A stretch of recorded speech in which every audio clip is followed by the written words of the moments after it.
Boa noite, pessoal. Boa noite. Tudo bem? Nosso amigo Aidar hoje não está descansando um pouco, então eu vou fazer a leitura do livrinho, tá? Quiserem participar, perguntar, dar, né, opinião, tá? Até umas 5 para as 8 eu vou estar aqui. Eu abri e caiu o pensamento. Eu acho que isso é um tema bem importante, não é? O pensamento é alguma coisa que toma conta da nossa vida. Há muitos momentos, eu acho que a maior parte do tempo o nosso pensamento nos rege. Leva para cá, leva para lá, né? Tem dia que eu penso negativo, tem dia que tá um pouquinho melhor, não é? E é um atrás do outro. Se a gente for pensar, é um pensamento atrás do outro. Na verdade, a gente não tem controle, né, dos nossos pensamentos e nem das nossas emoções, que um tá ligado ao outro, né? O pensamento leva a emoção leva ao pensamento. E eles tomam conta da gente, não é? Quantas vezes a gente fala, eu queria parar de pensar nisso. Daqui a pouco eu tô lá pensando de novo naquilo. Deixa eu ver o que o autor fala. O pensamento é força de atração. O que é atração? Atrair, você pensa, você atrai. Eu tô atraindo. Então, dependendo do que eu penso, eu atraio. Não é? Na hora do pensar, principalmente quando eu tô numa fase que alguma coisa está me preocupando, que o pensamento está ali constante, direto, né? Eu não paro para pensar nisso, não é? Que dependendo do que eu estou pensando, se eu estou preocupada, eu vou ficar mais preocupado, não é? Eu vou atrair, é atração, é aquilo que eu estou mandando, né? Não creia, meu amigo, que pensamentos negativos são irrelevantes, simplesmente porque não se transformam em ações, é o que eu estava falando. A gente acha que só pensar não tem problema, não é? Não vai acontecer nada. Tudo é energia hoje. Hoje se estuda muito, até a ciência está estudando, né? A neurociência, é tudo muito ligado à energia, a energia é muito ligada a isso, o nosso pensar, né? Todo o funcionamento dessa máquina aqui, né? Fora todo o que vem do nosso espírito, que está ligado a tudo isso. É ele que rege, né, na verdade. Então não é irrelevante.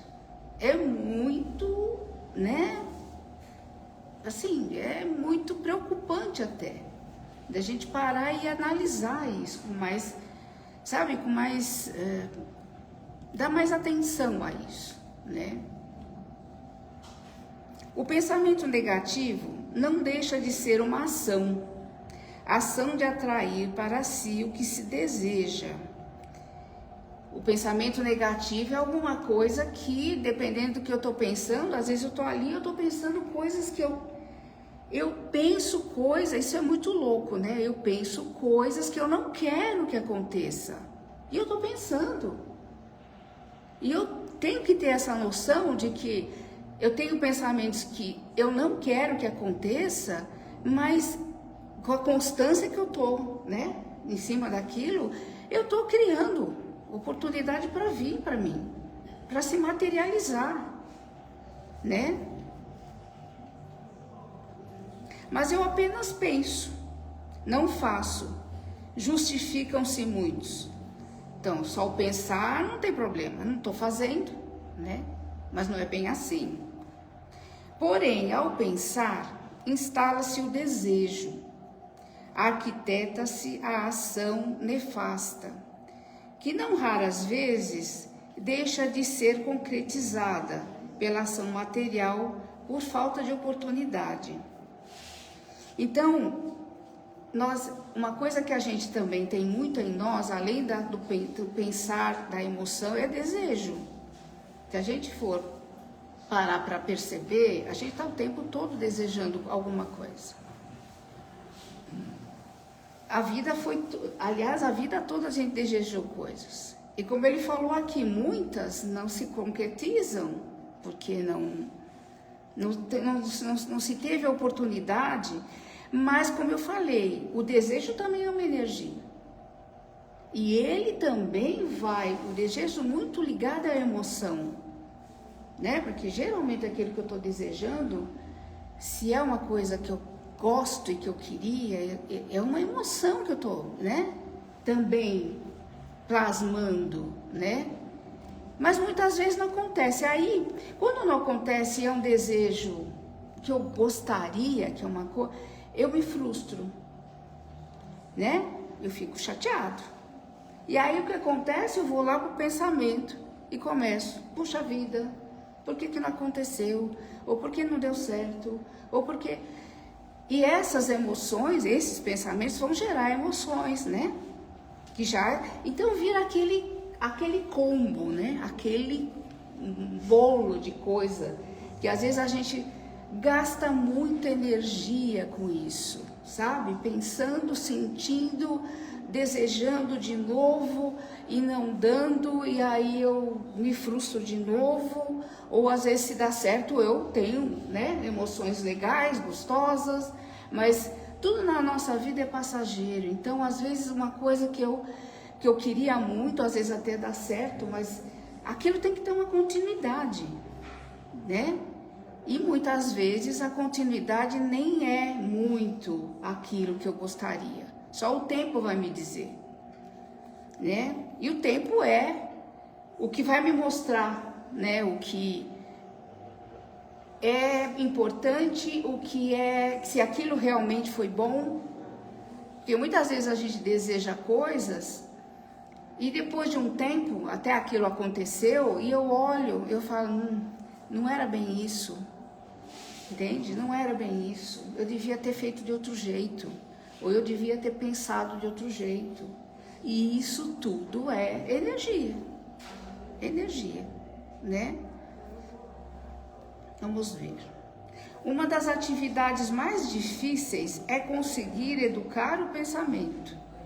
Já que ninguém pode ver o que pensamos, criamos situações danosas para nós mesmos. É o que eu falei bem no comecinho, a gente não tem controle do nosso pensamento. E muitas vezes, como aqui no plano espiritual não é bem assim, né?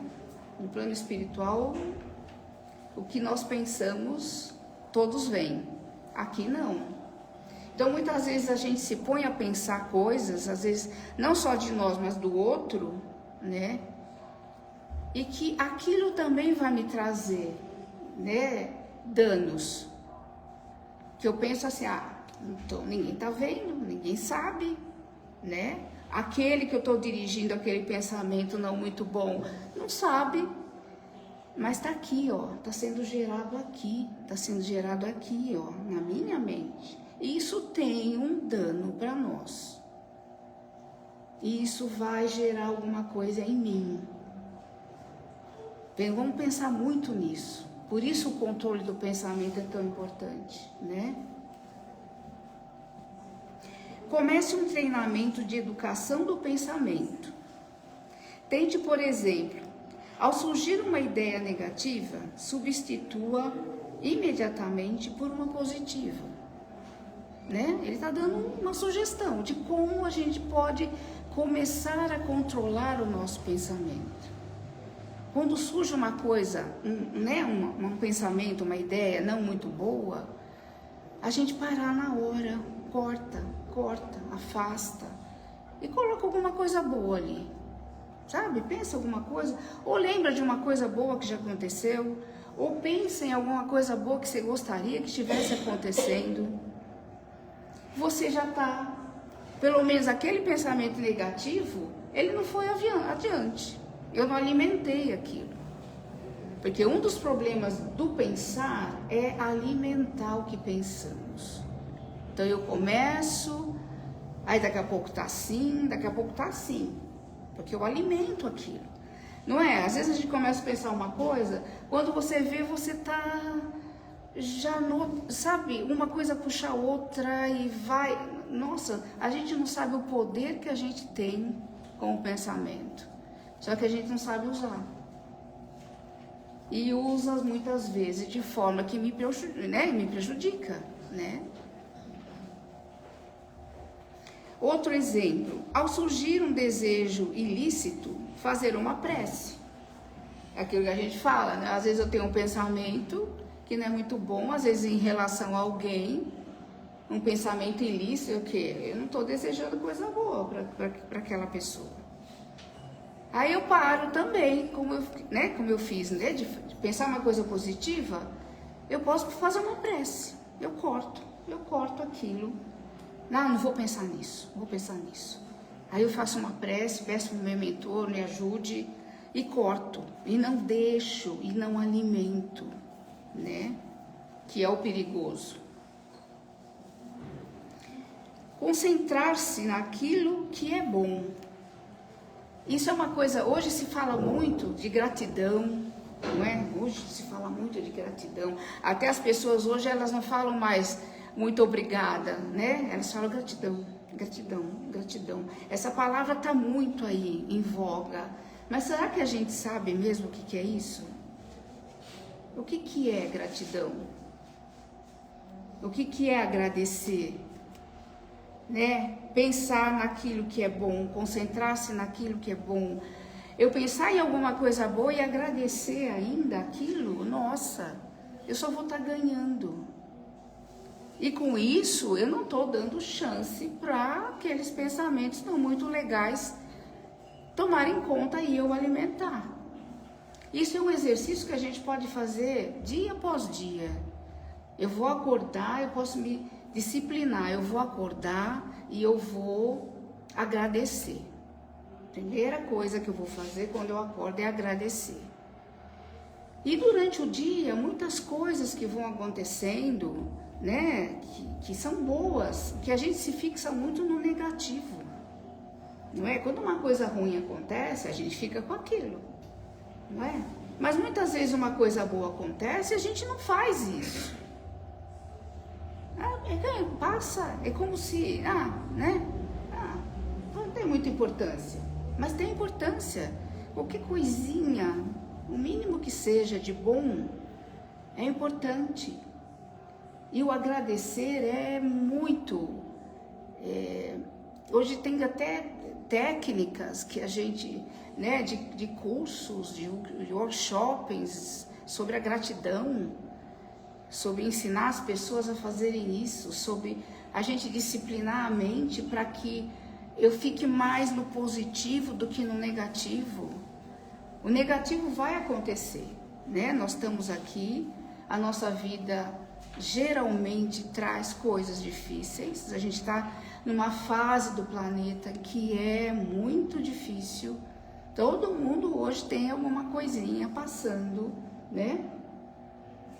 Mas não é...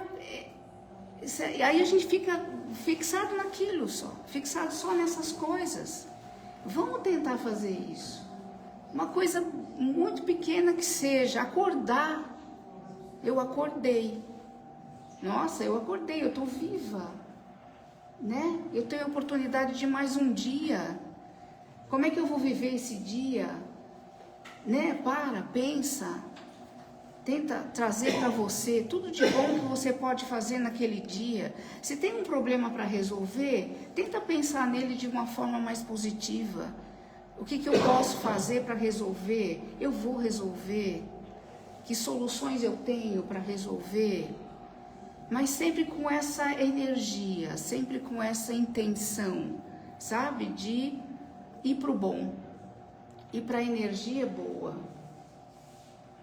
Isso ajuda muito, ajuda muito. O pensamento é tão importante que os obsessores conseguem descobrir seu ponto fraco.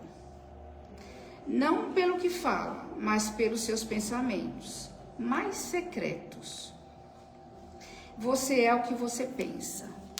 Esse é outro ponto em que a gente fala de obsessor, a gente não quer assustar ninguém, mas a gente sabe que isso existe, né? Às vezes a gente, pelo que a gente pensa, a gente atrai. Então, se eu estou sempre no negativo, às vezes, né, energias que estão aí em volta, irmãozinhos, não vão estar numa outra, não é? Eu vou atrair o que eu penso. E às vezes, pelo que eu penso, eles vão descobrindo, como falou, eles vão descobrindo o teu ponto fraco. Você pensa demais numa coisa, se irrita demais com uma coisa, se frustra demais com uma coisa, eles... Ah, é isso aqui, ó, é isso que incomoda. Então é aí que eu vou investir. É aí que eu vou estar, né, às vezes, ajudando ao meu pensamento ficar pior ainda. Isso existe. Não é uma coisa que está aí, né? Mas existe. São energias que estão por aí. E o planeta hoje está difícil. Tem muita energia aí pesada. Então vamos pensar em tudo isso, né? Vamos pensar pegar uma coisa que a gente não tem controle, mas que é nossa. O pensamento é meu, o mental é meu, o emocional é meu. Como eu não tenho controle de algo que é meu? Não é? Vamos pensar nisso. Isso é meu. Isso todos têm. Então vamos pensar que aquilo que é meu, eu tenho que ter controle. E eu posso conseguir isso. Essas dicas que ele deu aqui, dá para começar. Não é? Pensar uma coisa boa, afastar aquilo que não é bom. Isso a gente começa treinando. E ajuda. Com certeza ajuda. Comecem a fazer, depois vocês vão me falar. Tá bom? Então tá, agora o Val vai dar uns recadinhos, tá? Bom, boa noite a todos. Bom, antes da gente começar a nossa palestra, queria lembrar a todos de desligar ou colocar no modo avião os celulares. Lembrar que a Casa Recomeço, ela recebe doações, né, de alimentos, então quem puder contribuir, que a gente oferece, a gente mantém 30 famílias, né, mensalmente, que tem dificuldades, então quem puder, sempre que puder, fazer doações de alimentos. Temos um bazar, logo que a gente entra do lado esquerdo, temos um bazar com roupas a preços bem simbólicos, né? Temos uma biblioteca no primeiro andar de livros espíritas, então quem quiser se aprofundar e conhecer mais e estudar mais, pode pegar emprestado. Doação de lãs também, que as nossas colaboradoras, elas fazem os quadradinhos do amor, né? Quadradinhos do amor, né, Lu? Que são mantas que são doadas também para famílias que necessitam. E não menos importante, fazer o Evangelho no lar. Né? Então, quem tiver interesse de fazer o Evangelho no lar, tem todo um roteiro que consegue pegar na secretaria. Então, agradecendo a presença de todos, fechem seus olhos, vamos fazer uma oração antes da palestra, direcionando nossa atenção para o momento presente, acalmando os nossos sentimentos, desacelerando o nosso pensamento, trazendo nossa atenção para o momento presente, ao aqui e ao agora. Agradecidos pela presença de todos e orando a prece em pensamento. Pai nosso que estais no céu, santificado seja o vosso nome, venha a nós o vosso reino, seja feita a vossa vontade, assim na terra como no céu. O pão nosso de cada dia nos dai hoje, perdoai as nossas ofensas, assim como nós perdoamos a quem nos tem ofendido. Não nos deixeis cair em tentação, mas livrai-nos de todo mal, que assim seja, graças a Deus. Uma boa palestra a todos. Nosso palestrante hoje é o Luciano.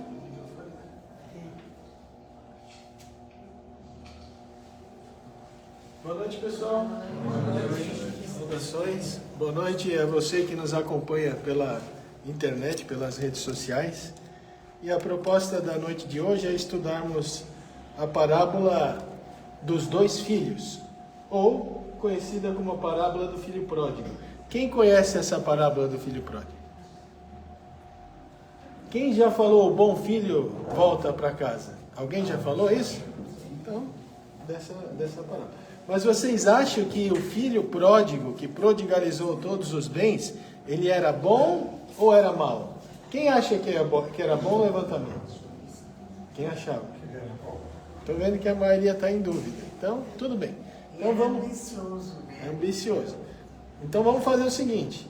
A gente vai ler essa parábola, vai dar aí uns 3, 4 minutos, e nós vamos interpretar parágrafo a parágrafo dessa parábola, porque ela pode ser entendida na sua literalidade, mas a gente pode retirar o sentido espiritual dessa parábola.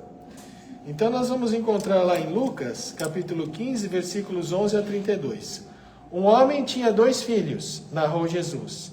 Disse o mais moço a seu pai: meu pai, dai-me a parte dos bens que me toca. Ele repartiu os seus haveres entre ambos.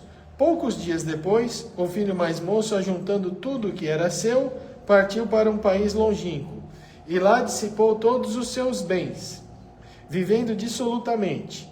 Depois de ter consumido tudo, sobreveio àquele país uma grande fome, e ele começou a passar necessidades. Foi encontrar-se com um dos cidadãos daquele país, e este mandou para os seus campos guardar porcos, ou apacentar porcos, ou alimentar porcos, conforme as traduções, né?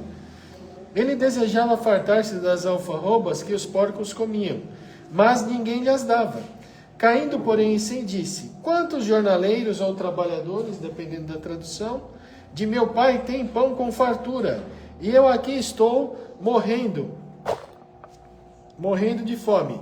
Levantar-me-ei e irei a meu pai, e dir-lhe-ei: pai, pequei contra o céu e diante de ti, já não sou digno de ser chamado teu filho. Trata-me como um dos teus jornaleiros. Levantando-se foi para o seu pai, avistando ele ainda longe, seu pai viu-o e teve compaixão dele, e correndo o abraçou e o beijou. Disse-lhe o filho: pai, pequei contra o céu e diante de ti, já não sou digno de ser chamado teu filho. O pai, porém, disse aos seus servos: trazei-me depressa a melhor roupa e vestilha, e ponde-lhe um anel no dedo, e sandálias nos pés. Trazei-me também o novilho cevado, matai-o e comamos, e regozijemo-nos, porque este meu filho era morto e reviveu, estava perdido e se achou. E começaram a regozijar-se. Seu filho mais velho estava no campo. Quando voltou, foi chegando a casa, ouviu a música e a dança, e chamando um dos criados, perguntou-lhe o que era aquilo. Este lhe respondeu: chegou o teu irmão, e teu pai mandou matar o novilho cevado, porque o recuperou com saúde. Ele se indignou e não queria entrar, e saindo seu pai procurava conciliá-lo. Mas ele respondeu a seu pai: há tantos anos que te sirvo sem jamais transgredir uma ordem tua, e nunca me desses um cabrito para me regozijar com os meus amigos. Mas quando veio este teu filho, que gastou os teus bens com meretrizes, tu mandastes matar para ele o novilho cevado. Replicou-lhe o pai: filho, tu sempre estás comigo, e tudo que é meu é teu. Entretanto, cumpria regozijar-nos e alegarmos-nos, porque este teu irmão era vivo, era morto e reviveu, estava perdido e se achou. E a parábola é inconclusa, acabou por aí. Você não sabe se os irmãos fizeram as pazes, porque um se indignou e voltou, o outro também se indignou, e ficou inconclusa a parábola. Mas hoje eu prometo aos senhores e às senhoras que nós vamos completar essa parábola. Da cabeça do Luciano? Claro que não. Da Joana de Ângeles, espírito, guia, que foi guia do médium Divaldo Pereira Franco. Bom, o Dr. Arílio de Cerqueira Filho, no livro Parábolas Terapêuticas, volume 1, ele estudou essa parábola e separou, né, quantos temas nós temos nessa parábola. Você acha que quantos temas nós temos nessa parábola? Uns 4. Quem acha que é mais de 4 aqui, levanta a mão. Quem acha que é mais de 50? Quantos temas nós temos nessa parábola? Mais de 50 ou menos de 50? Mais de 50. Nós temos 81 temas nessa parábola. Jesus, eu li essa parábola aqui, a parábola é uma historinha, né? Em 3, 4 minutos ele colocou tanto tema nessa parábola, são 81 temas.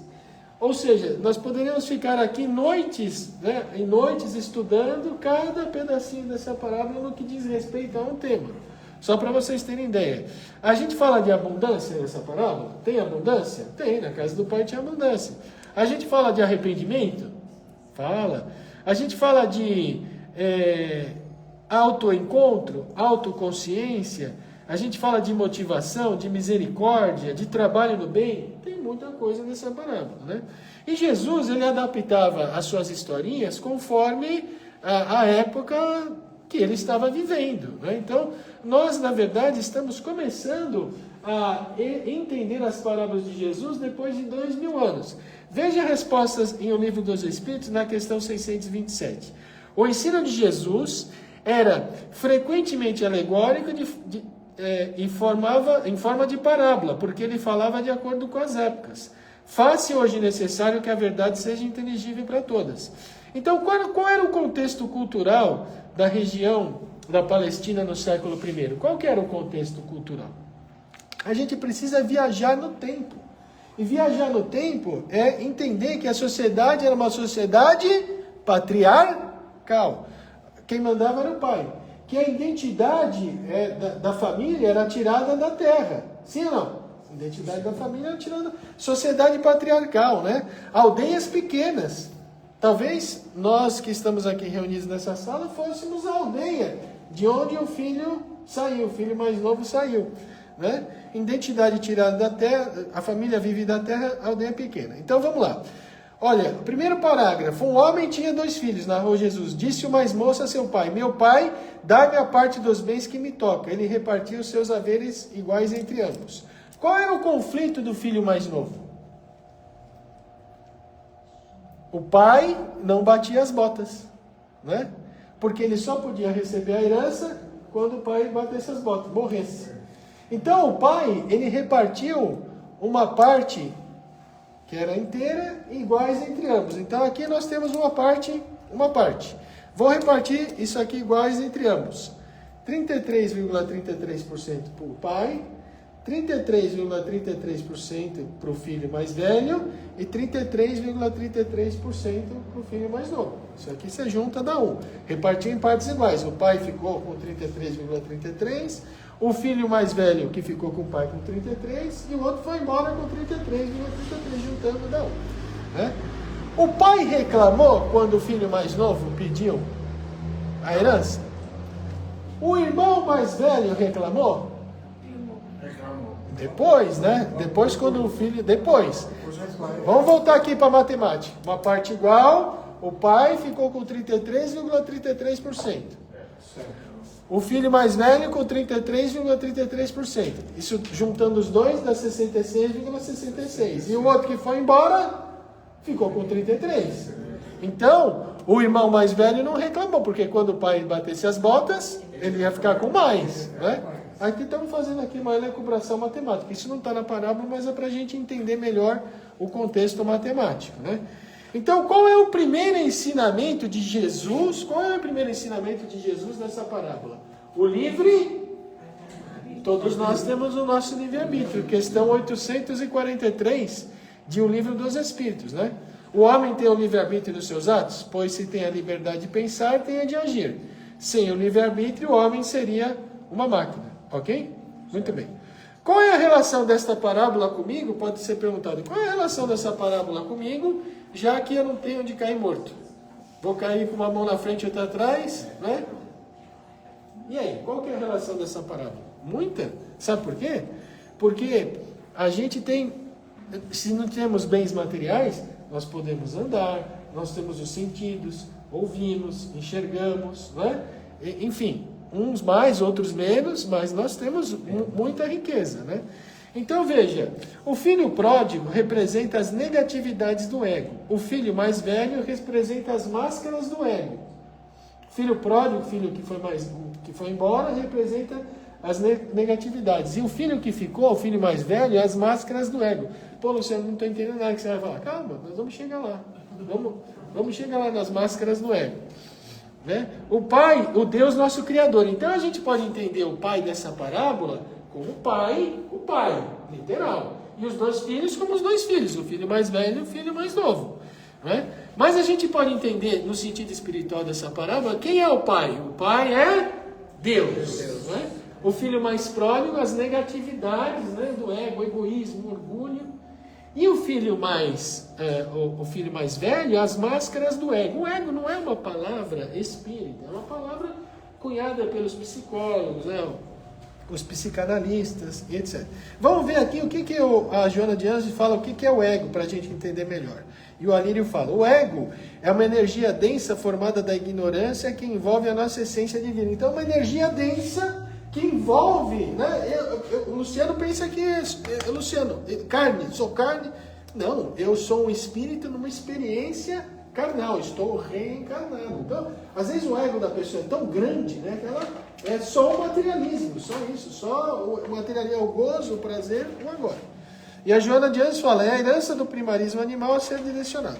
Poucos dias depois, um filho mais moço, ajuntando tudo que era seu, foi para um país longínquo e lá viveu dissolutamente. Ele foi para um país longínquo, viveu dissolutamente, gastou os bens com as meretrizes, gastou os bens nas baladas, nas noitadas. Quando ele estava na aldeia, ele pensava que ele tinha poucos amigos. Esses amigos não são suficientes. Pouco, uma aldeia pequena, quantos estamos aqui? 50, 40? Numa sala? Não tem muito, é o que tem para hoje. Né? E ele falou assim, se eu for para um país longínquo, com a minha herança, com o meu dinheiro, eu vou fazer muitos amigos. Quando ele tinha dinheiro, ele estava cercado de amigos ou de pessoas que queriam se aproveitar, se locupletar dos bens que ele tinha.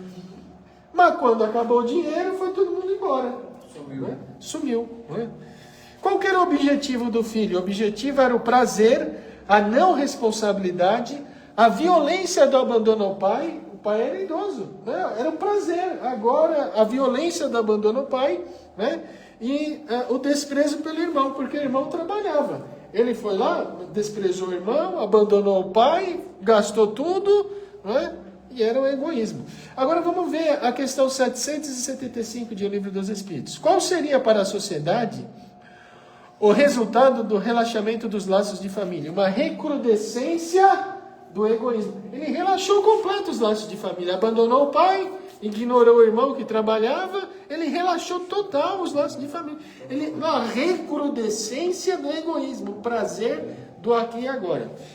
Há quem diga que ele tinha, foi uma atitude estoica, mas ele tinha maturidade? Ele tinha maturidade para sair de casa? Não tinha maturidade. Ele gastou tudo. Mas aquele tinha patrimônio, ele queria com isso. Exato. Não é maturidade. Tanto é que no Livro dos Espíritos há uma questão que se você repartir os bens iguais para todo mundo, um dia, aquele que recebeu um vai ter 2, vai ter 3, vai ter 4, vai ter 5, e aquele que recebeu a mesma parte igual vai gastar tudo e vai perder. Então, a primeira lição dessa parábola é o livre-arbítrio.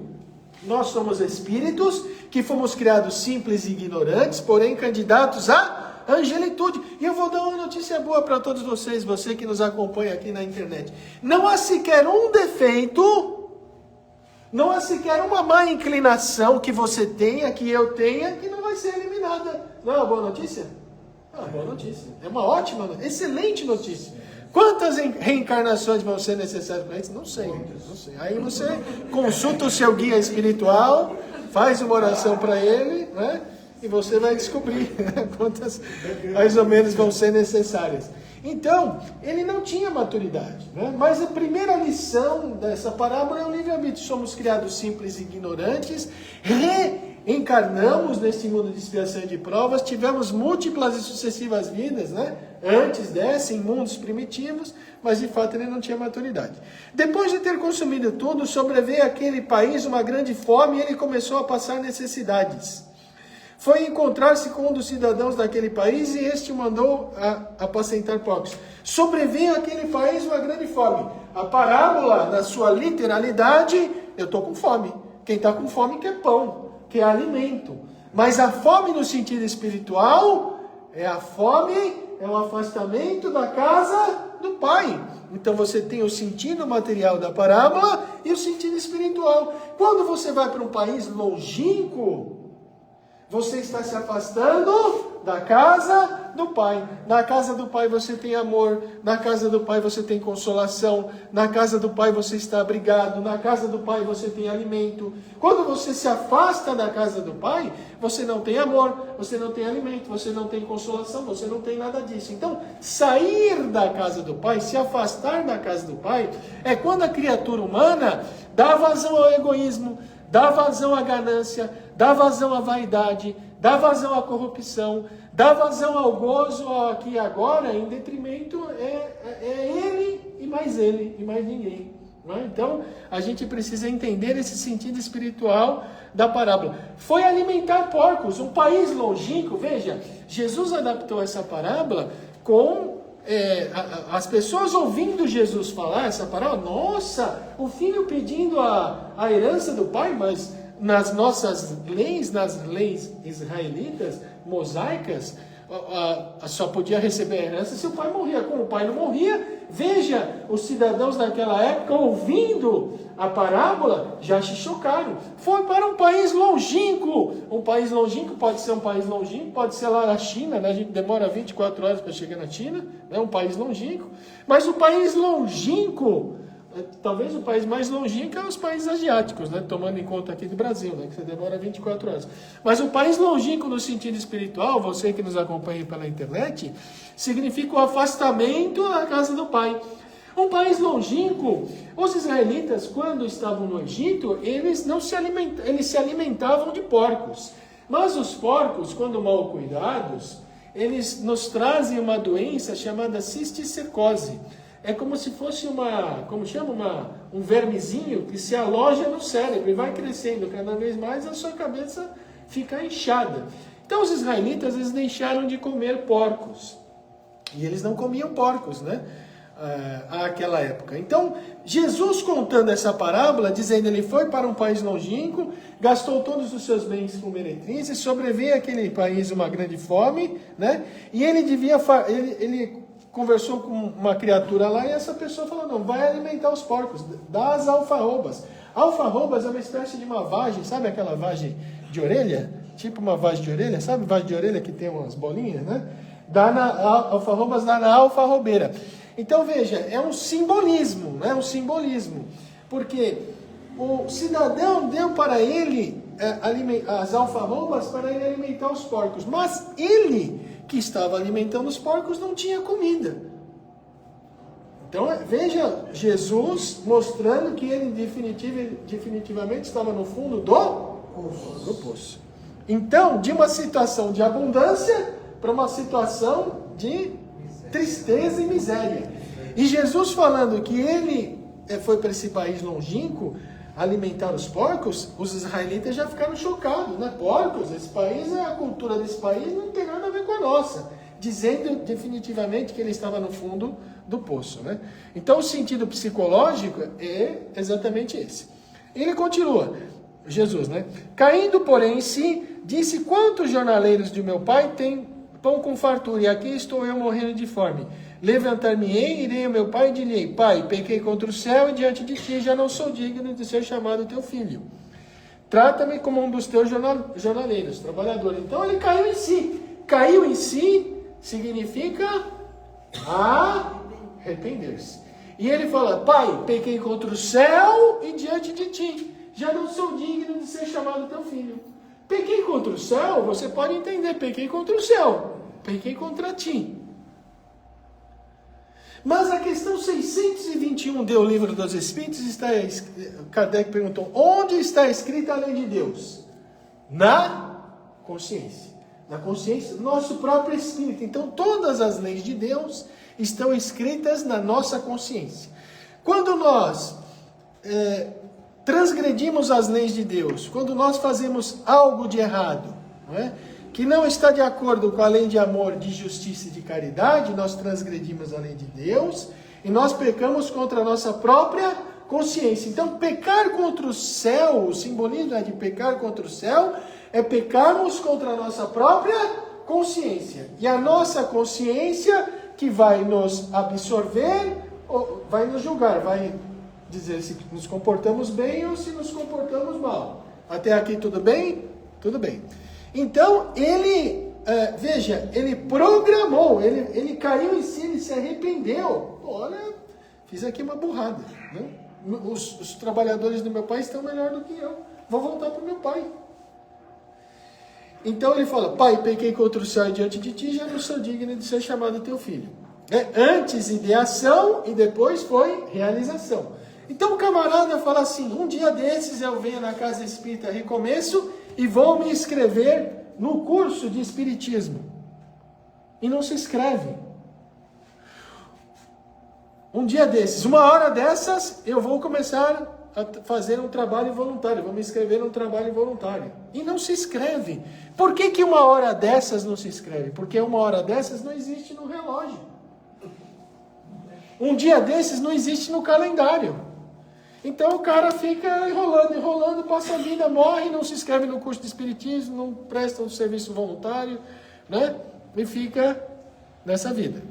Então Jesus, nessa parábola, descreveu o seguinte, que ele foi até o fundo do poço, ele se arrependeu, ele pecou contra o céu, né?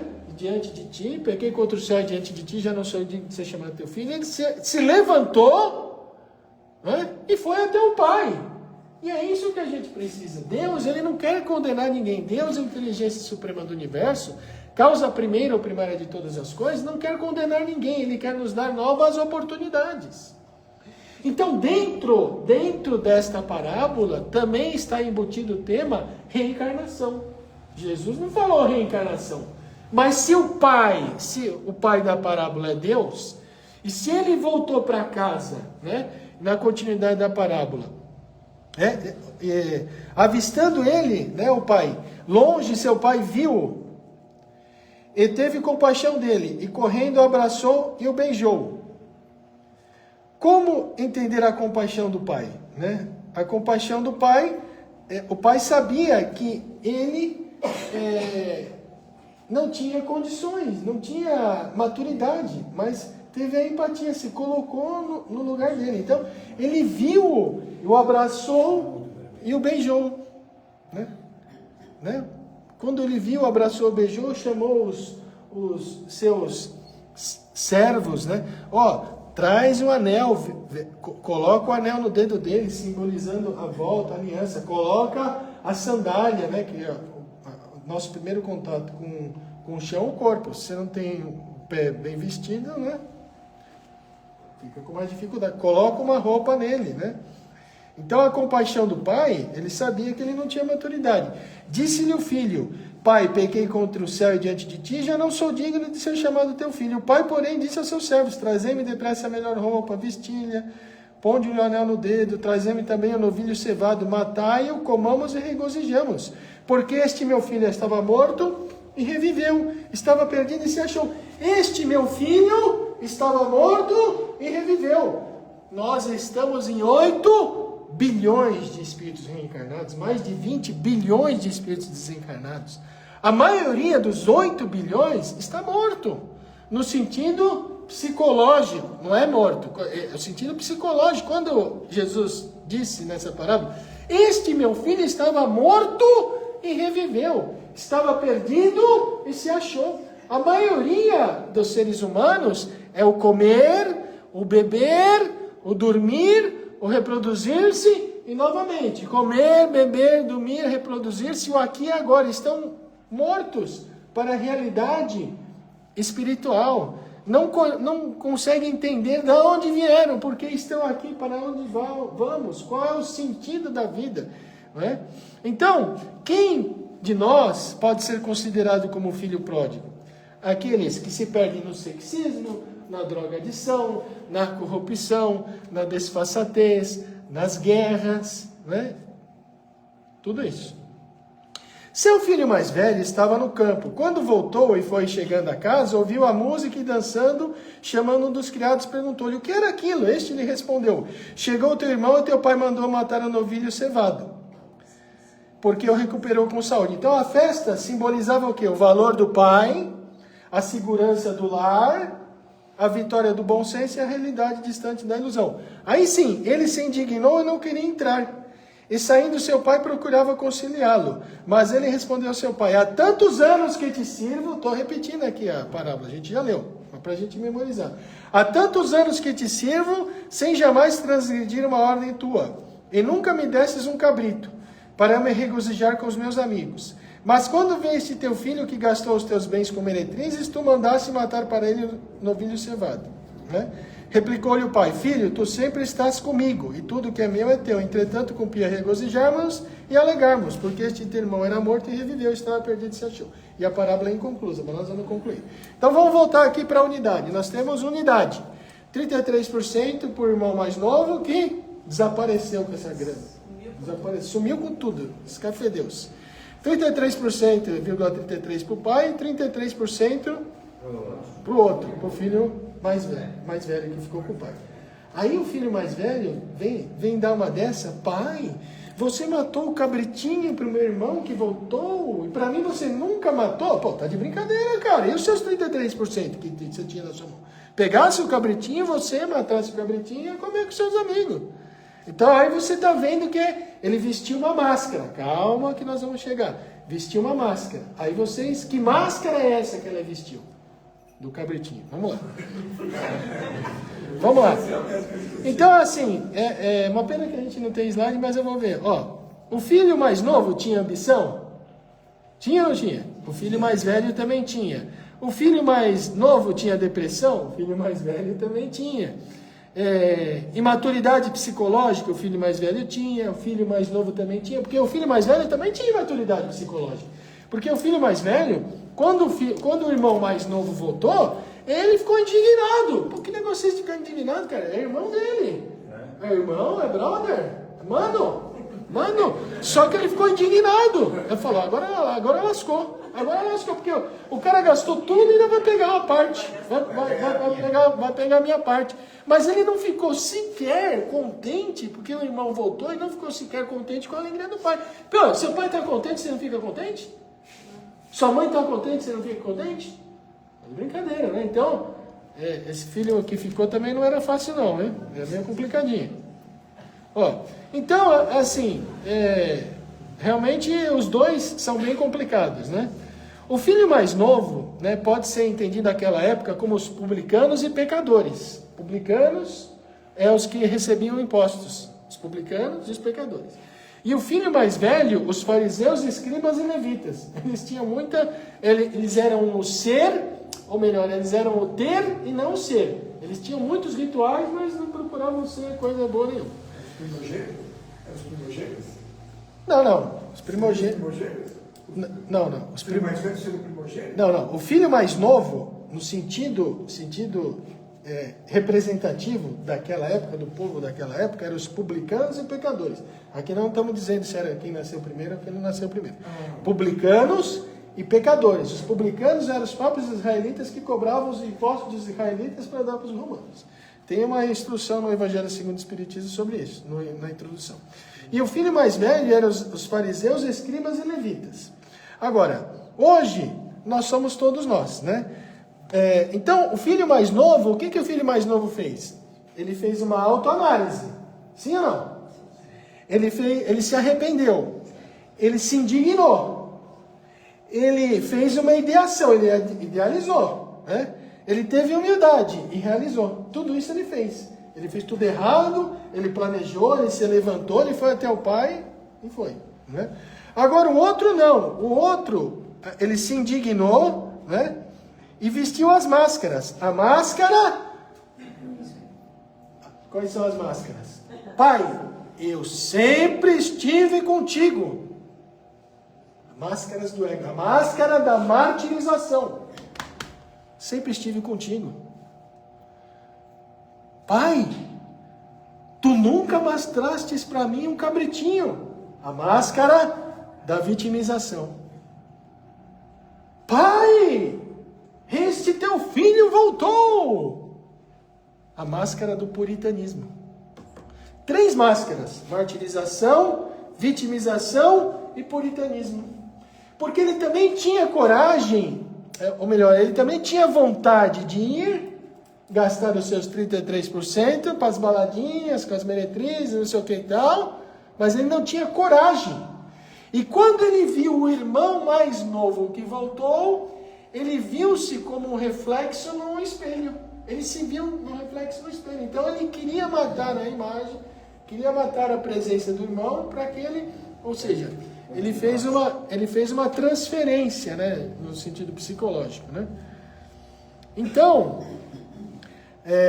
diz o seguinte, a Joana de Ângeles: sentindo-se falidos interiormente por não poderem superar as atrações morbosas da personalidade enferma, revestem-se do puritanismo e de falsa sabedoria, facultando-se direitos que se atribuem, tornando-se impiedosos, perseguidores das criaturas sobre as quais projetam aquilo que detestam em si próprios. Então, projetam nas criaturas aquilo que detestam em si próprio. Ele se viu no irmão, ele falou, caramba, eu podia ter feito isso também, porque se eu tivesse feito isso, meu pai teria me recebido aqui, matado um cabritinho, tinha me ajudado, né? Então veja, o irmão, né, quando a gente fala, o bom filho a casa torna, é bom esse filho que torna a casa? O bom filho a casa retorna. Nem sempre. Nem sempre. A segunda parábola não é bom não, a segunda parábola. O irmão mais velho deve ter ficado com o pai por amor, respeito, o irmão... dedicação. Ele deve ter julgado o irmão mais novo quando saiu como ingrato. Eu acho que é uma divergência nessas opiniões. Mas a senhora concorda que ele vestiu as 3 máscaras? A senhora concorda que com os 33% dele, sim, ele poderia ter matado o cabritinho? Não, aproveitado com os irmãos dele? Ele se revoltou com a oferenda do pai, esqueceu que amor de pai é igual para todos os filhos, tanto o que foi para a rua como o que ficou. Exato. A volta do filho para o pai foi benéfica. Para o pai e para o filho que voltou também, né? Porque para o filho que foi perdoado, mas será que na cabeça desse filho que já planejou pegar a herança em vida do pai e fazer todos os prazeres da vida longe, e será que também não houve um planejamento no arrependimento? Isso não se fala, mas pode ser. Minha cara, veja, o filho que ficou era tão problemático ou mais do que o que foi embora. E aí não sou eu que estou falando, é o próprio Emmanuel. Eu vou achar aqui que o Emmanuel está falando aqui. Ó, lendo a parábola com atenção, vou dar a resposta do Emmanuel para a senhora. Lendo a parábola com atenção, ignoramos qual dos filhos é o mais infortunado. Se o pródigo, o mais novo que foi embora e voltou, se o egoísta, mas atrevemo-nos a crer na imensa infelicidade do segundo. Porque o primeiro já possuía a bênção do remorso em seu favor. Porque ele está analisando a parábola de Jesus, absolutamente a parábola de Jesus, porque o primeiro se arrependeu, o outro não. O outro não entrou dentro de casa. E Jesus não concluiu a parábola. Lembra que eu falei que a parábola é inconclusa? Aí a Joana de Ângeles, no livro, ditado por Divaldo, Em Busca da Verdade, ela concluiu a parábola. Sabe como é que ela concluiu a parábola? O pai veio aqui e explicou para o irmão mais velho, tudo que é meu é seu, você deveria se alegrar, porque teu irmão estava morto e reviveu, estava perdido e se achou, tudo que é meu é teu. Chama lá o seu irmão mais novo. Chamou o irmão mais novo, trouxe o irmão mais novo para fora, fez com que eles pudessem se abraçar e falar, seu irmão estava morto e reviveu, estava perdido e se achou. E é preciso que vocês se reconciliem, porque um dia vocês também vão ser pai. Vão ser pais. Com certeza. E se vocês vão ser pais, a atitude que vocês devem ter para com seus filhos é esta de reconciliação. É a Joana de Ângeles, a conclusão da Joana de Ângeles. Mas a indignação do irmão mais velho talvez seja foi chocada, foi momentânea. Mas depois ele Depois- deve ter tido o sentimento do perdão. Não no Evangelho de Jesus. Porque a parábola é inconclusa. Concorda? Sim, a parábola é mas a inconclusa. gente tá E aí, imaginando, né? tá imaginando. Agora nós estamos imaginando a parábola com a conclusão da Joana de Ângeles. Que a Joana de Ângeles, né, fala, o pai foi lá, pegou os 2 filhos, disse, vocês vão ser filhos, vocês têm que se reconciliar, vocês vão ser pais, né, porque nesse sentido sim, né? Mas, é o que Emmanuel falou, eu me atrevo a dizer que o filho que ficou é pior do que o filho que voltou, porque um já tinha arrependimento, outro não, analisando até onde Jesus contou a parábola. Mas continuando, vamos lá. No livro O Céu e o Inferno, na primeira parte, no Código Penal da Vida Futura, no item 8 diz, o que Deus exige para colocar um fim aos sofrimentos é o arrependimento, a expiação e a reparação. Então, primeiro o arrependimento, né? Se arrepende, né? Depois a expiação, depois a reparação. Hitler tem condições de chegar à angelitude? Claro que tem, como todos nós. Vai ter que reencarnar um pouquinho mais, talvez, né? Do que a gente, né? Vai ter que esfriar. E se o pai não aceitasse o perdão do filho? Ele voltou. Ele gastou o dinheiro dele. Meu filho, isso não tem nada a ver com a parábola de Jesus. O pai que não aceita o perdão do filho é o pai que não conhece. É o pai que não conhece o Evangelho de Jesus.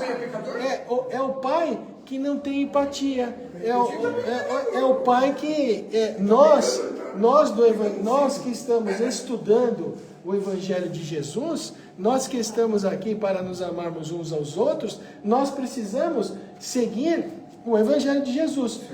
Pedro perguntou, mestre, quantas vezes devo perdoar meu irmão? 7 vezes? Não 7 vezes, 70 vezes 7 vezes. 490? Já é um bom número, né? 490, mas... E o Emmanuel fala, tantas vezes quantas forem necessárias. Então, se o filho faz algo de errado ao pai e o pai não perdoa, é um pai... Como todos nós, né? No dia dos professores, aliás, aqui um abraço para minha mãe, minha primeira professora, já está lá do outro lado, meu pai, né? Os nossos primeiros professores, todos aqueles que me ajudaram em todas as etapas da minha vida, os mentores, os instrutores, os palestrantes, os escritores, parabéns para todos os professores neste 15 de outubro. Mas por que eu estava falando isso? Perdi. Então, o que acontece? Acontece o seguinte, que se o pai não perdoa, é porque todos nós estamos em processo de aperfeiçoamento. Deveria perdoar. Porque enquanto você perdoa, você se liberta. Se você perdoa, você se liberta. Alguém te fez algo de errado, você perdoa, você se liberta. Você não perdoa, você fica remoendo. E remoendo nos causa mágoa, nos causa doenças psicossomáticas, né? Começa no espírito e reflete no corpo. Tá entendendo? Muito bem, vamos lá, a parábola, já concluí a parábola, ok? Então, a gente pode lembrar, qual que foi a terapia do pai? A compreensão, a paciência, a misericórdia e o afeto, né? Então, o pai pode ser o pai na literalidade, mas o pai é Deus, né? E aí nós temos vários exemplos no Evangelho de pessoas que caíram em si. Madalena caiu em si, era uma prostituta, né? Perturbada, endemoniada, né? Espíritos obsessores caiu em si. Quem mais que caiu em si? Pedro. O galo cantou 3 vezes, depois ele caiu em si, se arrependeu. Sim ou não? Judas caiu em si, verdade. Judas Iscariote jogou as 30 moedas lá, depois que fez a burrada, né? 30 moedas de ouro. Que ouro? De prata, não é ouro não, cara. Essa é pegadinha. 30 moedas de prata. Mas foram de pratas, 30 moedas de pratas. E aí ele jogou as 30 moedas de prata, não quero essas moedas, estão manchadas com o sangue do mestre.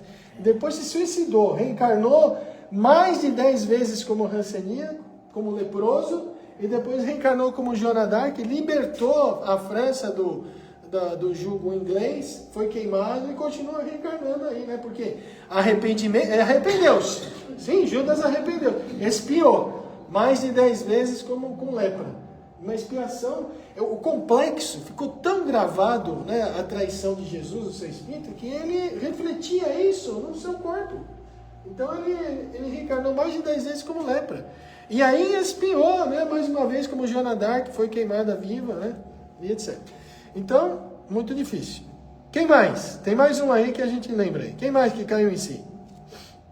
O Divaldo falou 12 vezes ele reencarnou como rancenista.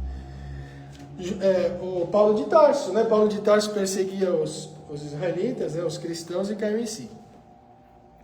Então o Caiba Schutter fala: a parábola do filho pródigo é a magnificência de Deus e ao mesmo tempo o solene e categórico protesto de Jesus contra a doutrina blasfema, caduca, irracional das penas eternas do inferno inventado pelos homens. Aqui dá uma carregada aqui, né? Quando o Caiba Schutter escreveu, a igreja estava bastante perseguindo, né? Os espíritas. Não há sofrimentos eternos, não há dores infindáveis, não há castigo sem fim, porque se os mesmos fossem eternos, Deus não seria justo, sábio e misericordioso. Ok? Bom, e a questão 919 é até 8h40? É isso? Não, 8h30. 8h30? Então passei, mas estou finalizando aqui, mas rapidinho. Agora a gente vai fazer 12 exercícios, e vocês usam os dedos da mão e os 2 dedões do pé. Dois dedões. Vamos trazer a parábola aqui para o nosso dia a dia. Aí vocês não precisam contar, não. Mas se vocês ficarem com a opção A, vai estar melhorzinho. Com a opção B, vai estar mais complicadinho. Né? É do livro Histórias que trazem felicidade. E antes disso, a questão 919 de O Livro dos Espíritos. Qual o meio prático mais eficaz para se melhorar nesta vida e resistir ao mal? Um sábio da antiguidade disse: conhece-te a ti mesmo. Então, é o autoconhecimento. Agora vamos lá para as perguntinhas. 12 testes do nosso dia a dia. O irmão ganha um presente de nossos pais. Festejamos com ele ou ficamos possessos? Exijo algo semelhante. Letra A ou letra B? Vocês vão contando aí. Nossos pais preocupam-se com o filho. Vive aprontando. Não mede esforço e dedicação para colocá-lo no bom caminho.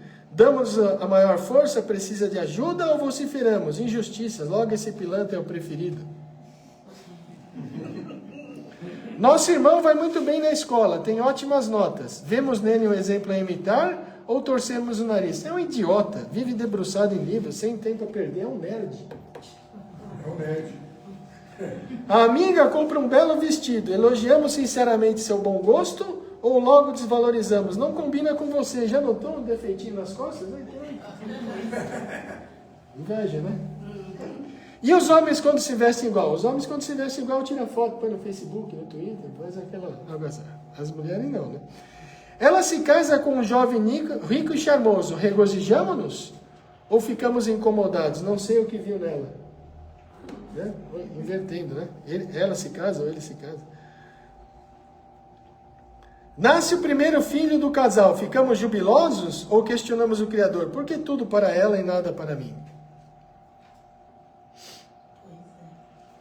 O casamento conturba-se. Solidarizamos-nos, sofremos com o nosso amigo ou nossa amiga, ou nós falamos, espreitamos uma pontinha de satisfação, era muita areia para o seu caminhão. Pô, os caras estão acabando com o casamento. Aí você vem com uma dessa, era muita areia para o seu caminhão. Pô, casamento é uma coisa, você investe tempo, namoro, tem filho. Aí o camarada está separando, você fala, pô, muita areia para aquele caminhão. Filho pródigo, filho mais velho, filho mais novo, está tudo aqui.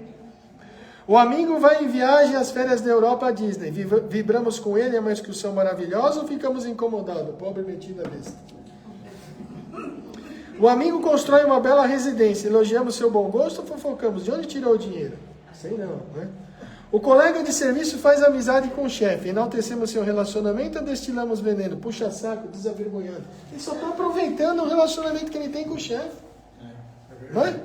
Você não precisa ser puxa-saco, você aproveita o relacionamento, entende, né? Ele é prestativo e disciplinado, admiramos sua dedicação ou menosprezamos seu esforço, quer aparecer. O colega de serviço recebe uma promoção, vamos cumprimentá-lo ou ficamos indignados? Panela de sem vergonha, fui passado para trás. Pô, mas o cara ganhou uma promoção, ele mereceu essa promoção. Ele se esforçou, ele performou, ele trabalhou, ele fez... Fui passado para trás, ele ganha e eu não ganho. Comprou um vestido, é um defeitinho. Não, o casal separou, muita areia para o seu caminhão. O pai dá um presente para o filho, ele não dá um presente, dá um presente para o filho, dá para o outro também, mas cada dia é um, né? Procura dar um incentivo. Então a gente volta para o conhecimento de nós mesmos, né? O autoconhecimento. Tá, pessoal? Então, pessoal, eu espero que vocês tenham compreendido. Passei um pouquinho, sempre passo um pouco no horário. Espero que vocês tenham aclarado essa parábola, né? Os 2 filhos, de fato, não eram grandes coisas, né? Como todos nós, é a humanidade. Os 2 filhos é a humanidade, todos nós. Né? Então, eu me vejo um pouco como um filho pródigo, eu me vejo um pouco no filho mais velho que ficou, né? Quem que nós nos vemos? A gente precisa fazer essa análise, conhecer a si próprio. Às vezes eu sou um pouco filho mais velho, às vezes eu sou um pouco filho mais novo, né? Mas todos nós estamos a caminho, né, da nossa perfeição, a caminho de dias melhores, de reencarnações melhores, de um mundo melhor. Então que nós possamos fazer a nossa parte, contribuir, divulgar o Espiritismo e levar o Espiritismo para os nossos irmãos. O Espiritismo é tão simples, é tão fácil. É simples, o Espiritismo é fácil demais. Eu reencarnei, estou aqui reencarnado, estou aqui para progredir intelectualmente, para fazer o bem, para perdoar, né? E vou reencarnar múltiplas sucessivas vezes, vou chegar à perfeição. É simples, é fácil. Agora, o difícil no Espiritismo, o difícil quando você conhece o Evangelho, é a transformação. Né? É a sua autotransformação, a nossa autotransformação, a minha, de cada um de nós. O resto é fácil. Então o Espiritismo, tanto é que o Emmanuel fala, a asa da inteligência e a asa da moralidade. Conhecer o Espiritismo, beleza? Agora, e a autotransformação? Né? E a prática da caridade? E você voltar para sua casa e perdoar a sua mulher, perdoar o seu filho, perdoar o seu vizinho, perdoar o barulhento lá que de domingo põe a música lá, que você não gosta, que fica... Não é? É difícil. Então que Deus nos auxilie, nos abençoe na sua paz e que possamos voltar para os nossos lares mais animados e felizes. Vamos fazer a vibração.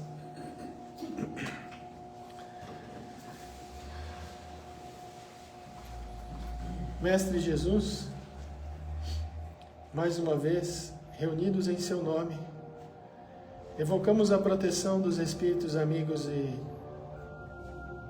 protetores da nossa Casa Espírita Recomeço. E desejamos neste momento levar os nossos pensamentos de paz, de amor, de esperança a todos os irmãos que estão na faixa de Gaza, aonde praticamente todas as suas moradias foram destruídas e detonadas. Que os bons espíritos possam levar o consolo de esperança e de amor. Mas também aqueles de Israel que tiveram seus filhos separados, assassinados no sequestro. Pedimos, Senhor, para que abençoe todas as mães que se separaram dos seus filhos na guerra da Ucrânia contra a Rússia.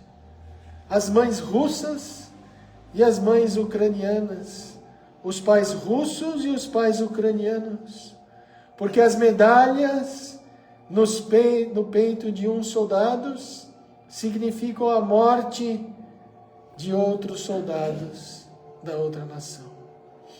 Abençoa, Senhor Jesus, esses 2 países, para que possamos reencontrar a paz novamente.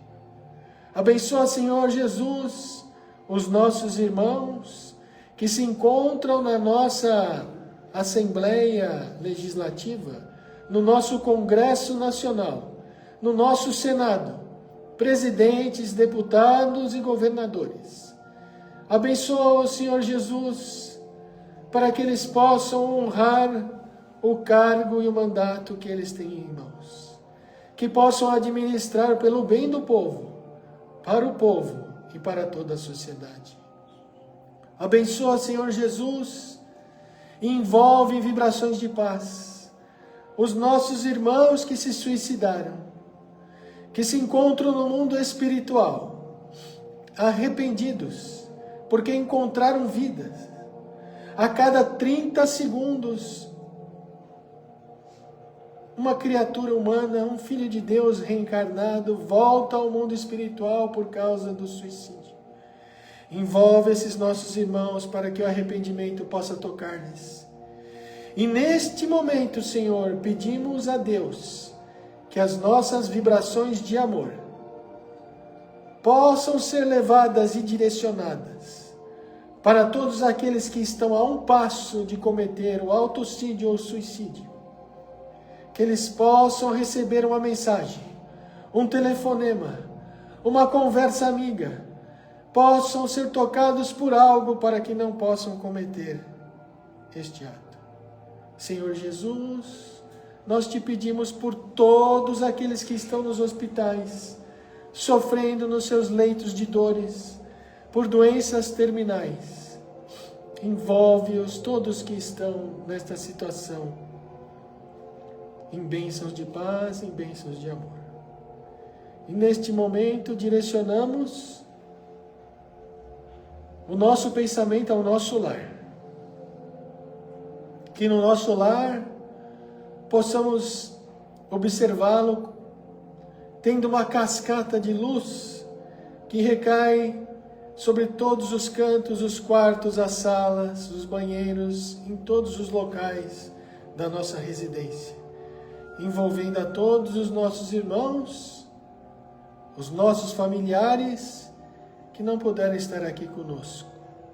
E a você que nos acompanha pela internet, pelas redes sociais, receba neste momento a fluidoterapia dos espíritos amigos e bondosos que lhe acompanham e que estão presentes contigo nesta noite. O nosso muito obrigado. Até a próxima. Que assim seja.